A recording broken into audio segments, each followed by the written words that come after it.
Olá pessoal, vamos começar aí a nossa segunda aula de algoritmos e estruturas de dados. Nessa aula nós vamos aprender alguns conceitos básicos acerca de proposições e conectivos. Lembrando que esse conteúdo de lógica ele é muito interessante e muito necessário para nós aprendermos a nossa primeira linguagem de programação, que vai ser o Portugal. Então vamos lá. Já falei aqui o título da aula, tem ali o meu e-mail, se vocês precisarem entrar em contato. E vamos começar por definições, né? Para começar, a definição de proposições. Então, proposição vem de propor, que significa submeter à apreciação, requerer um juízo. Trata-se de uma sentença declarativa.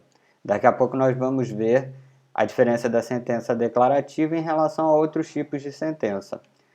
Trata-se de uma sentença declarativa, algo que será declarado por meio de termos, palavras ou símbolos, e cujo conteúdo poderá ser considerado verdadeiro ou falso. Prestem bem atenção nesse trechinho, porque nós vamos ver que uma proposição só pode admitir valores verdadeiros ou falsos.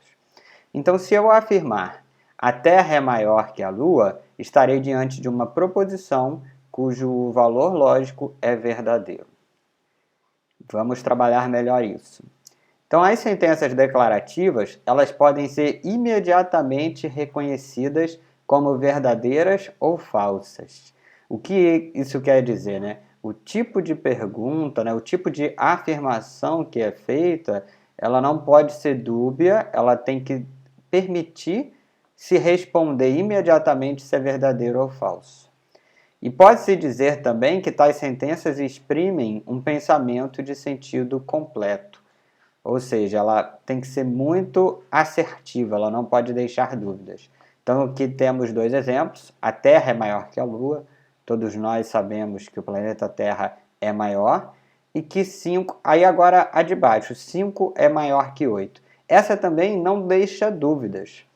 Mas acontece que ela é uma afirmação falsa, né? Sabemos que 5 não é maior que 8. Vamos continuar mais um pouquinho. Preparei esse slide para a gente ter clareza também de além do que é, termos clareza também do que não é proposição. Então, sentenças exclamativas, feliz aniversário, sentenças interrogativas, qual é o seu nome? Seria estranho, né? Se perguntar o nome, a menos que tenha alguém que se chama verdadeiro ou falso, essa não é uma sentença declarativa por si só, já é interrogativa e não permite, em geral, se responder verdadeiro ou falso. E o jogo foi de quanto? Ninguém fala verdadeiro ou falso para esse tipo de pergunta. Ou outras sentenças que são imperativas. Leia aquele livro, estude mais. Não são, em geral, perguntas onde se responde verdadeiro ou falso. Então, vamos ter clareza também do que não é proposição. Então, vamos lá para a gente exercitar um pouco mais outros exemplos de proposições. A Lua é um satélite da Terra. Isso é verdadeiro ou falso? Recife é a capital do Pernambuco. Podemos afirmar também se é verdadeiro ou falso. Pi maior que raiz de 5 ou 3/5 é um número inteiro. Então sabemos que para A é verdadeiro, né? A Lua é um satélite da Terra. Para B também, Recife é a capital do estado de Pernambuco. Agora vamos lá, π é maior que raiz de 5? Sabemos que a raiz de 5 é um valor entre 2 e 3, né? Porque a raiz de 4 é 2 e a raiz de 9 é 3. Então, também sabemos que π é igual a 3,1415 mais alguma continuação. Então, sabemos aqui que π é maior que raiz de 5, porque π já é maior que 3. E 3/5 é um número inteiro? Também sabemos que não, né? Então, as proposições são expressões a respeito das quais tem sentido dizer que são verdadeiras ou falsas. Vai lá, pessoal, até agora está muito fácil, né? Lógica é muito fácil. Então vamos lá. Temos também aqui alguns princípios para até mesmo formalizar algumas coisas que nós já conversamos até agora. Então temos aqui o princípio da não contradição, que diz o seguinte: uma proposição não pode ser verdadeira e falsa ao mesmo tempo. Ou seja, não dá para ficar em cima do muro, né? E o princípio do terceiro excluído. Toda proposição ou é verdadeira ou é falsa. Isso verifica sempre um destes casos e nunca um terceiro. Então, assim, ela não pode ficar com dúvida, né? Não podemos dizer que não se tem resposta. Ela não pode ser verdadeira e falsa ao mesmo tempo. De acordo, pessoal? Proposições simples, aquela que não contém nenhuma outra proposição como parte integrante de si mesma. Ou seja, as proposições simples, elas fazem apenas uma afirmação e elas não usam um mecanismo que na sequência a gente vai ver que se chama conectivo, que conecta duas proposições. Então, as proposições simples, por motivos de convenção, elas são geralmente designadas por letras minúsculas. Então, temos aqui P, Carlos é alto, Q, Pedro é estudante e R, o número 25 é um quadrado perfeito. Então, vocês notem que aqui são afirmações inteiras, né? São sentenças declarativas inteiras, que não podem ser subdivididas. Ao passo que com proposições compostas, nós vamos ver aí que a gente, em geral, conecta duas ou mais proposições simples. Em proposições compostas, são aquelas, né, formadas pela combinação de duas ou mais proposições simples. As proposições compostas, por convenção, são geralmente designadas pela letra maiúscula. Aí aqui a gente já vai ver que são proposições, além de estarem com a letra maiúscula, você já pode ver que elas conectam duas proposições. Então, Carlos é careca e Pedro é estudante. Ou aqui no caso, ou Carlos é careca ou Pedro é estudante. E aqui vamos aprender outras estruturas mais para frente. Se Carlos é careca, então é infeliz. Os exemplos extraídos desse livro de lógica não são os melhores, né? Mas continuamos. Vamos falar então ainda sobre conectivos. Então, por definição, chamam-se conectivos palavras que se usam para formar novas proposições a partir de outras, né? Então, é essa a ideia de se formar uma nova proposição composta a partir da conexão de outras proposições simples. Então, o número 6 é par e o número 8 é cubo perfeito. Então, temos aqui o conectivo E.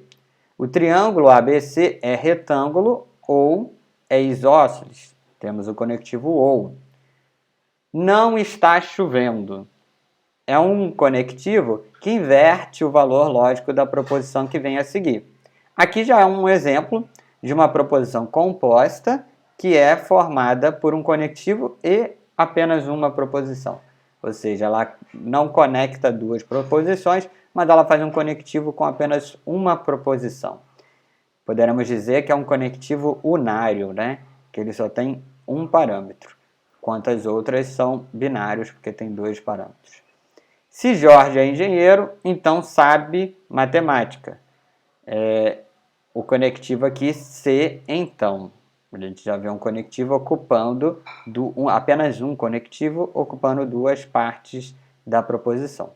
E o triângulo ABC é equilátero se e somente se, deixa eu tirar aqui essa parte, se somente se é equiângulo, ou seja, possui os três ângulos internos iguais.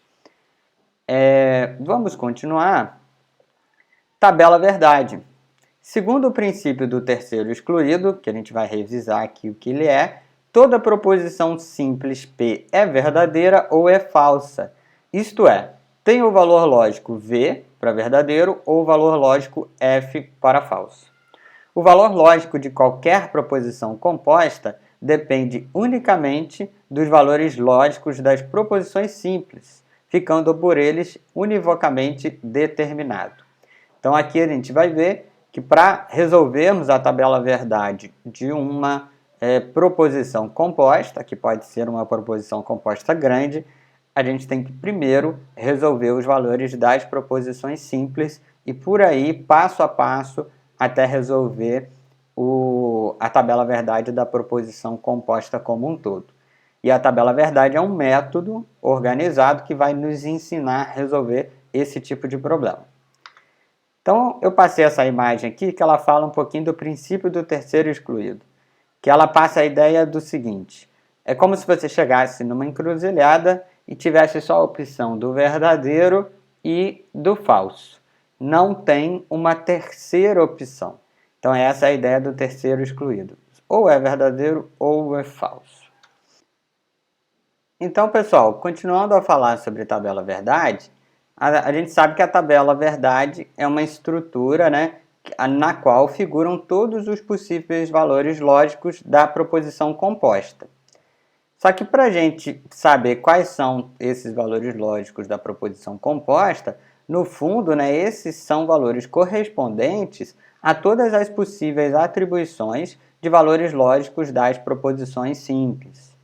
Então a gente já tira daqui que a quantidade de linhas que vão ter nessa tabela verdade depende da quantidade de proposições simples que vão compor essa proposição composta. Então aqui eu lanço uma pergunta, né? Quantas linhas teria uma tabela verdade com duas proposições simples, né? Então, a gente sabe que a quantidade de linhas é determinada apenas em função da quantidade de proposições simples. Então vamos lá. Se eu tenho que exercitar todos os possíveis valores lógicos de cada proposição simples, a gente sabe que cada proposição simples admite exatamente dois valores possíveis, verdadeiro e falso. Então, se eu ir colocando essas proposições simples lado a lado, a gente pode ir fazendo essa multiplicação. Dois valores possíveis da proposição P e dois valores possíveis da proposição Q. Então, fica ali 2 vezes 2. Se fossem 3, seriam 2 vezes 2 vezes 2. Se fossem 4 proposições simples, seria 2 vezes 2 vezes 2 vezes 2. Então, a gente tem aí uma fórmula muito simples da gente extrair, que a quantidade de linhas de uma tabela verdade, ela é calculada com a fórmula 2 elevado a n, onde n é o número de proposições simples.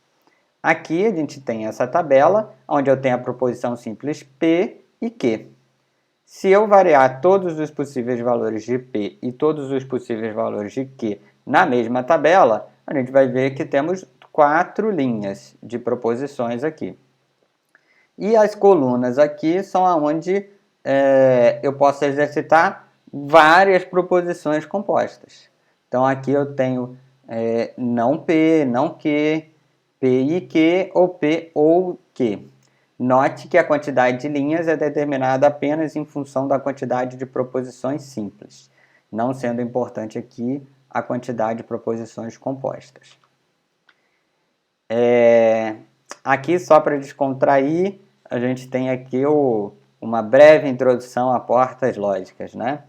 Então aqui a gente vê um olhinho aberto e um fechado, e aqui o resultado aberto.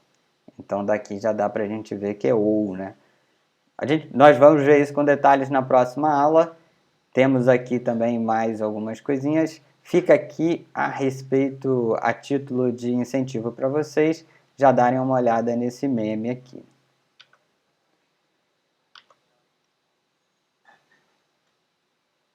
O valor lógico de uma proposição simples P indica-se por valor de P.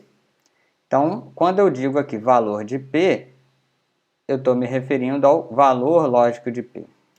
Então, o Sol é verde? Qual seria o valor lógico de P? É falso, né? Um hexágono tem 9 diagonais? Bom, se você não sabe isso de cabeça, eu coloquei aqui o gabarito, né? O valor lógico de Q é verdadeiro. E 2 é a raiz da equação x² mais 3x menos 4 igual a 0? Então aqui eu tenho o gabarito também, que o valor lógico de R é falso. Ou seja, 2 não é a raiz dessa equação. Então aqui eu deixo alguns exercícios, determinar o valor lógico, VOF, de cada uma das seguintes proposições. Então, eu não vou ler aqui. Aqui vocês vão ver que, além de exercitar a lógica, vocês também estão autorizados a fazer pesquisas, sejam de história, de geografia ou de matemática, nos casos que vocês já não souberem responder de cabeça. Mas como que a gente vai trabalhar isso aqui? Vocês vão responder essas questões no seu caderno, com a sua letra, né? Identificando o seu nome, e eu vou colocar uma atividade aqui no Classroom, sem prazo ainda definido, assim que tiver o prazo, isso vai estar escrito na atividade, para que vocês possam responder, e vocês depois podem tirar uma foto, e isso vai contar como uma das nossas atividades dessa disciplina. Em caso de dúvida, vocês podem aí contactar aqui pelo Classroom, através dos comentários, ou através desse endereço de e-mail, ou através do WhatsApp. Um beijão para vocês e até a próxima aula.